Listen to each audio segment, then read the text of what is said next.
Ya, kita berjumpa lagi. Terima kasih sudah mau bergabung. Kali ini saya akan sharing ya tentang VPC piring dan VPC endpoint. Jadi, perkenalkan nama saya Muhammad Kordias. Di sini ada alamat emailnya yang bisa dihubungi muhammad.kordias.x@huawei.com, dan kemudian ada nomor saya juga 0812 1258 8262. Nah, sharing dari saya kali ini adalah VPC piring dan VPC endpoint. Kira-kira apa aja nih yang akan kita sampaikan ya?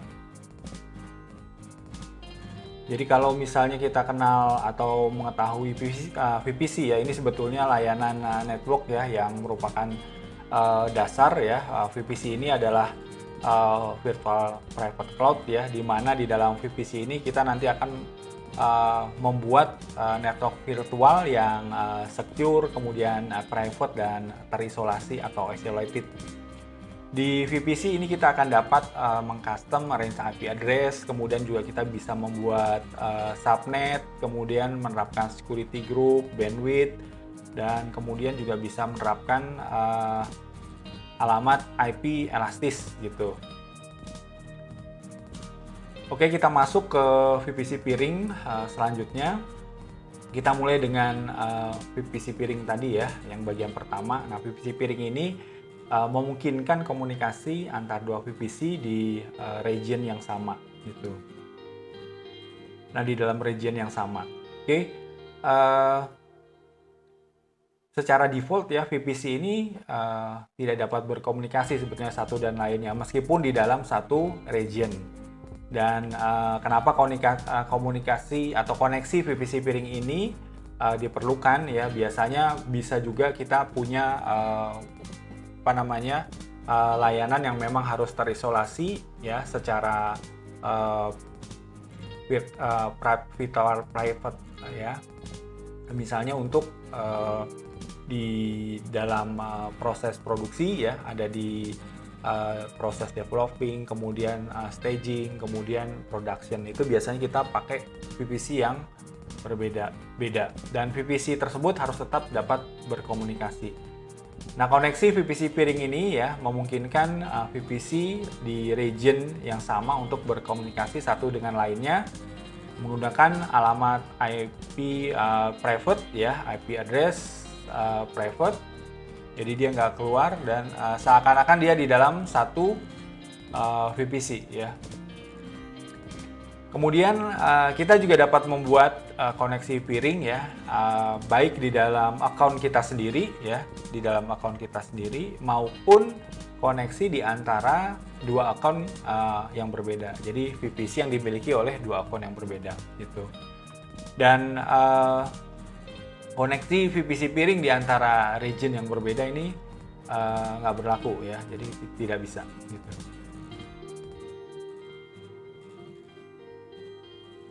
Nah, nanti kita akan coba ya. Jadi kita buat VPC piring. Saya sudah siapkan ada di region Bangkok ya. Kemudian kita buat ada dua VPC ya. VPC satu VPC default, yang kedua ada VPC B25C CDZ dengan IP CIDR blocknya ya. IP CIDR blocknya ini. Yang pertama adalah di VPC default adalah 192.168.0.0/16. Kemudian di VPC berikutnya, VPC B25C CDZ itu 10.0.0.0/16. Ingat, kita dalam region di Bangkok ya, ini sama satu region. Kemudian di masing-masing VPC ini kita buat satu buah ECS ya, atau Resources Elastic Cloud Server, yang di VPC default ya. Ini IP-nya adalah 192.168.0.132. Kemudian yang di VPC sebelahnya ya, ini di VPC B25C CDZ ya. Ini kita buat atau kita mendapatkan IP-nya adalah 10.0.0.60 gitu. Oke,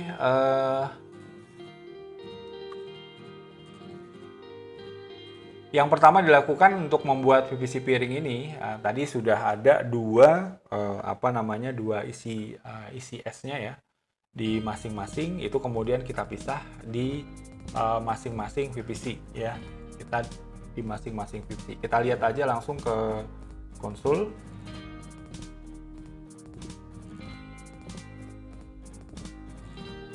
Ya. Ini ya. Ini untuk di Bangkok tadi seperti saya sampaikan ya. Ini kita di Bangkok. Kemudian saya sudah buat dua ya. Ada dua isi S01 Bangkok. Kemudian yang satunya adalah isi S ini ya. Isi S02 Bangkok dan yang satunya adalah isi S01 Bangkok kayak gitu. Oke. Dan dia punya IP address ya, masing-masing ini punya IP address yang tadi sudah disampaikan. Yang kita perhatikan ini adalah yang IP address-nya private ya, private IP gitu. Jadi ini untuk yang ICS 01 ya, Bangkok ini IP-nya. Terus kemudian yang ICS 02 Bangkok ya 10.0.0.60 atau kita bisa lihat tadi di sini. Nah, ini ya. Ini yang tadi yang pertama ya, ICS ini ya. Nah, ini dia. ICS 01 Bangkok ya. Ini IP-nya. Terus kemudian yang kedua ICS 02 Bangkok ini 10.0.0.60. Jadi kita sudah buat ya. Dan kita perhatikan di masing-masing ya. Ini yang pertama adanya di VPC default ya. Jadi yang ICS 01 IP-nya ini IP private-nya 0.132 itu ada di VPC default. Kemudian satunya yang 02 ini kalau kita lihat ini adanya di ini ya, VPC-nya ada di VPC B25C ini ya, CDZ untuk VPC-nya. Dan alamatnya tadi udah diperlihatkan bahwa dia ada di subnet ini ya, 10 ya, .0.0.60. Oke. Nah, kemudian kita lihat di VPC piringnya ya, kita ada ambil di virtual private cloud ya. Nanti di sini ada bagian VPC piring. Nah, ini dia VPC piring ya.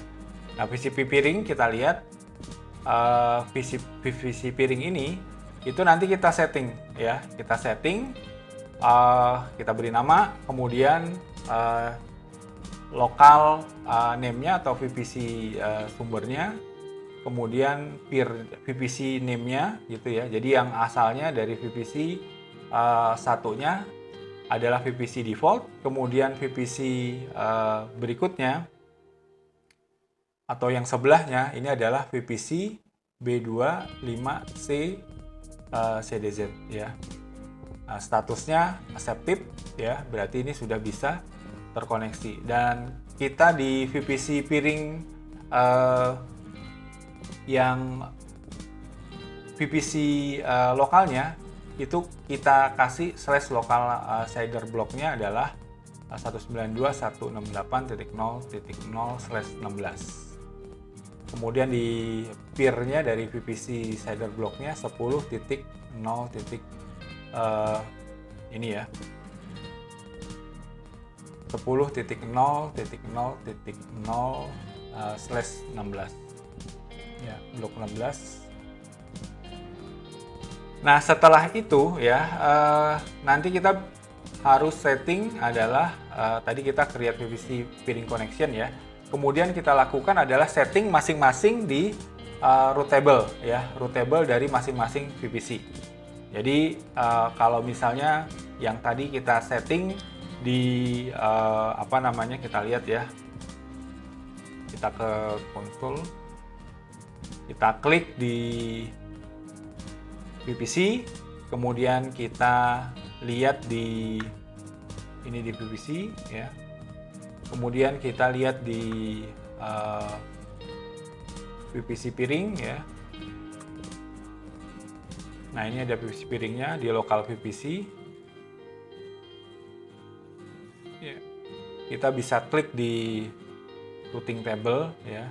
Nah, routing table yang pertama ini di VPC default. Kita lihat.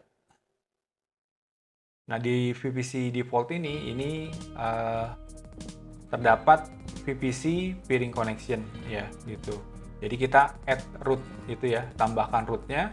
Kemudian destinasinya adalah VPC yang satunya, yang VPC C25C ya, yang CDZ tadi itu adalah 10 yang ini ya, 10.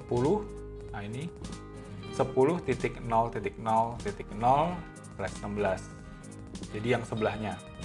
Atau kalau misalnya kita tampilkan lagi ya, biar ingat. Nah, ini ya. Ketika kita masuk ke VPC default, kita sharing sebelah sini ya.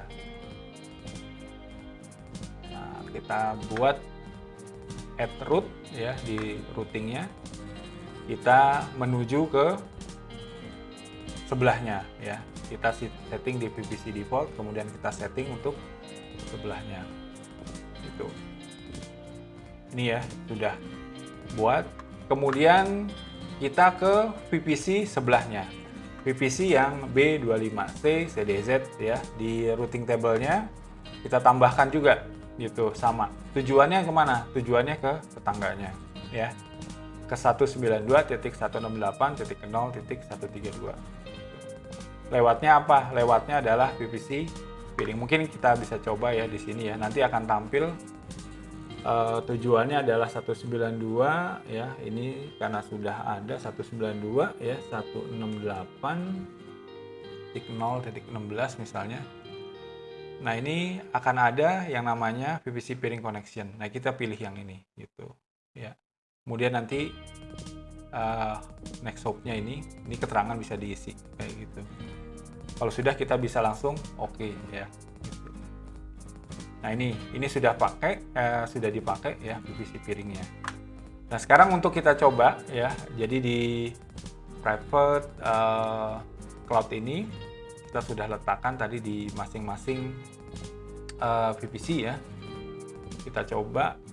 Tadi ada 2 di Bangkok ya. Yang pertama isi 201 Bangkok ya. Kita udah coba koneksi ya.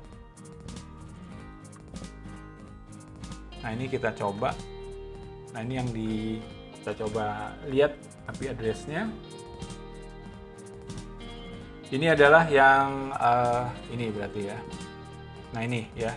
192 atau di VPC default ya, 192.168.0.132. Kemudian di sebelahnya ini Bangkok 02 ya, IP address. Cek ini yang 10 ini ya, kelihatan 10.0.0.60. Ini ya. Oke. Cek aja koneksinya, kita bisa cek ping, kemudian kita lihat yang sebelahnya, berarti yang di 192.168 gitu ya, 192.168.0.132 enter. Nah, ini sudah bisa koneksi. Kemudian di sini lihat di sebelahnya berarti ping 10.0.0.0.60 ya, titik 60. Sorry. Titik 60. Nah, ya ini sudah terkoneksi. Oke, artinya di dalam satu region tadi ya di Bangkok itu, ya satu region di Bangkok ini kita sudah bisa membuat PVC piring yang menghubungkan dua buah PVC gitu ya. Oke,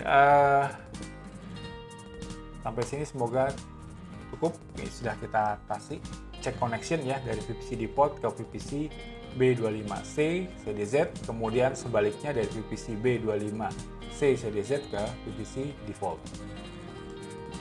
Nah, sekarang kita lanjut ke topik berikutnya yaitu PVC endpoint. Jadi ya, PVC endpoint ini atau PVC EP ini adalah service cloud ya yang menyediakan channel yang aman dan private untuk menghubungkan PVC kita ke PVC endpoint layanan ya. Termasuk cloud services seperti DNS, OBS atau API.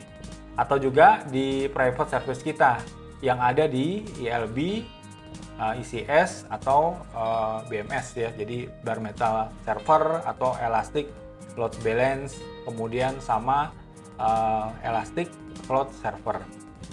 Nah, PVC endpoint ini memungkinkan kita untuk merencanakan network dengan fleksibel ya tanpa harus menggunakan elastic IP.